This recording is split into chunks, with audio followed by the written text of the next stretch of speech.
Hey, this is Manny with Kodowan. You can find out more about me at kodowan.com. That's Kodoan.com.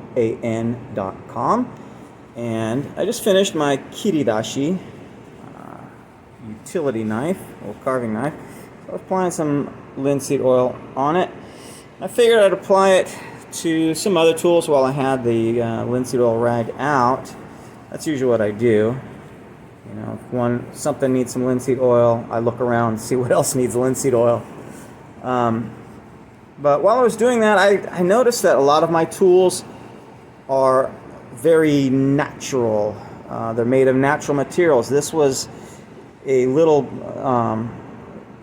branch off of the plum tree in my old backyard. This one is a little piece of iron bamboo that I cut in half and carved out inside put a channel in for the new kiridashi. But a lot of these other tools that I have, same thing. You'll see I make archer bows as well, and this is how I make the nocks. It's a chainsaw file. It's typical for bowyers. But you may notice a pattern here. It's just a branch, you know, nothing fancy at all. And what I usually do is I just go to the backyard or wherever, cut a branch, green branch off, drill a hole to accept the tang of whatever tool it'll be for. And then as the green wood dries, it compresses around the tang, and it holds it way better than any glue, epoxy, or anything like that. None of my tools have ever come out like this. I doubt they ever will. But so this one was just a tree branch, and this is a little piece of bamboo that works great as a sheath so that the teeth of the file don't get messed up. Here's another one.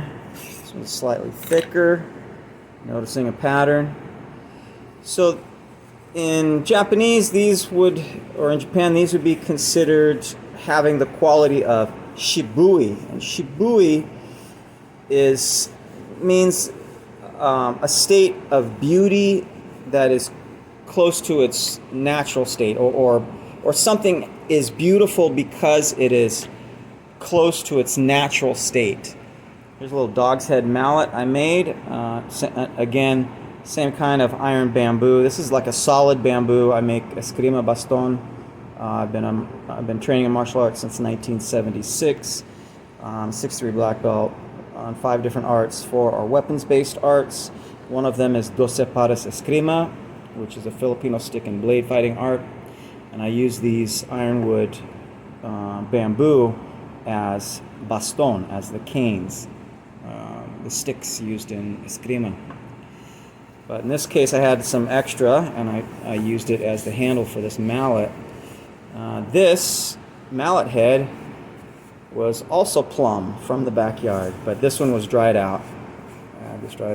And I threw this. A lot of my shop tools, you know, I see a lot of the YouTube makers, not to make that sound derogatory, but have just all their tools are just super shiny, expensive, and they always, you know, have a link below so you can buy it and they get a little profit from their affiliate marketing. I don't do that. It's not my style. And it's not a Japanese style. Quick story. A friend of mine up in Coos Bay, Oregon, is a sword maker named Michael Bell, Dragonfly Forge. And he talked about one time he was telling a story about his teacher, his sword teacher, or sword smith teacher. Oh look, more of that iron bamboo I put on this cheap Harbor Freight mallet, and I think it dressed it up, and I absolutely love it. Hits harder too, so it's a little longer. Anyways, so Michael Bell was talking about his teacher, Nakajima Muneyoshi. Nakajima Muneyoshi was in the Honami school line, which is the same school line of the very famous Masamune, who was like the Stradivarius of Japanese swordsmiths. So Nakajima Muneyoshi, before he passed away, he was a national living treasure in Japan, as was his only other disciple, which was what's his name? Forgot his name. If someone remembers Nakajima Muneyoshi's the current Kaji, the current sword maker in Japan that is a national living treasure. I'll remember it in a minute. I might put it in the description or whatever. But anyways, so his teacher's a big deal. Michael Bell's a big deal.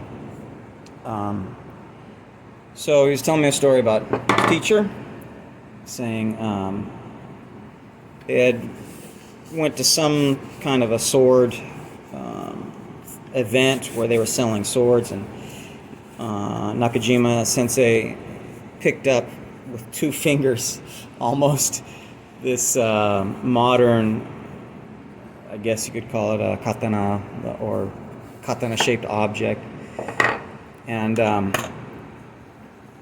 Michael Bell, the way he described it, it was like Nakajima had smelled something really awful, and he held it up with a disgusting look in his face, and he says, "Shiny, ugh, somebody buy."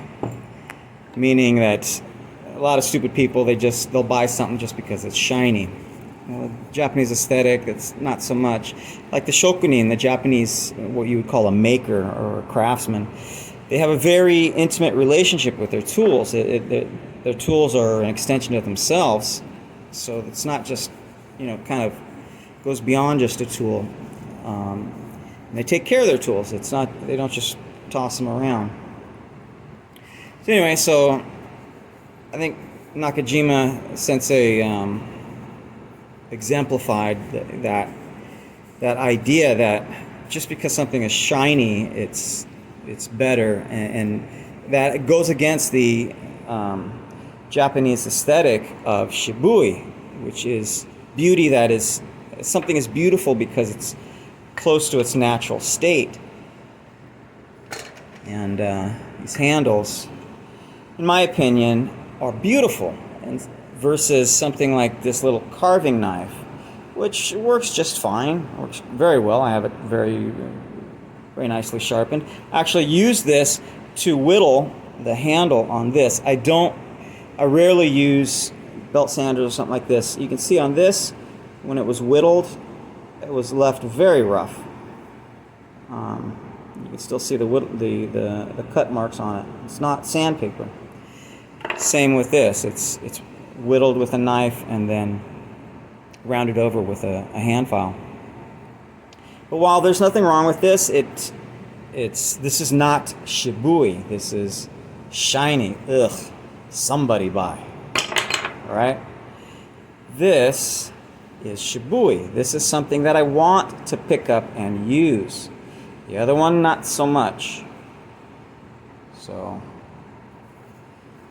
there is my explanation, my version of what Shibui is. The Japanese concept of something has beauty because it's in its natural state. It's not shiny, somebody will buy. So find that interesting. Like these kind of videos, go ahead and hit like and subscribe. Want to leave a comment? Leave a comment. Let me know what you guys think. Talk to you guys later. Bye.